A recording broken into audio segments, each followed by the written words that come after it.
Today's question is, what does God want from me more than my money, my service, or even gifts?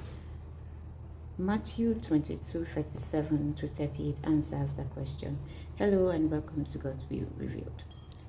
37 to 38, it reads, Jesus said unto him, Thou shalt love the Lord your God with all thy heart, with all thy soul, and with all thy mind.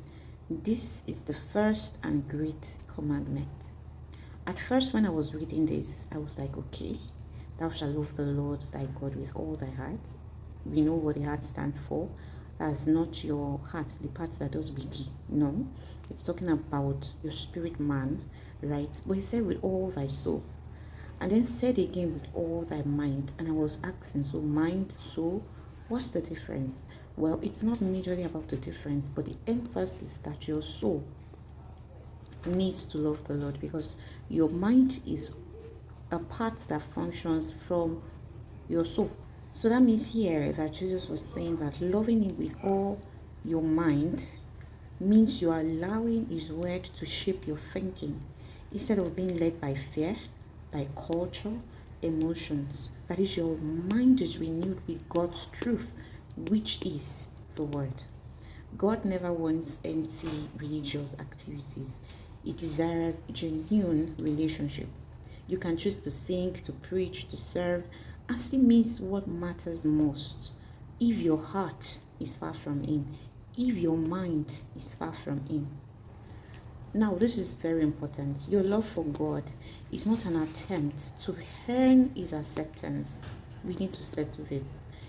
Before you choose to love him, he already loved us first. So his love is the foundation of our response. It was because he loved us first, and in return, we love him.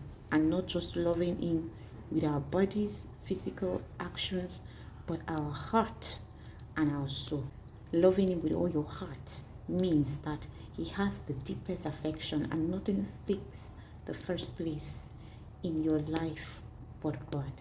And I mean not your children, not your husband, not your wife, not your in-law, not your boss. Nothing takes the first place. Now I leave you with a question today. If someone watched your life daily, would they conclude that God is your greatest love?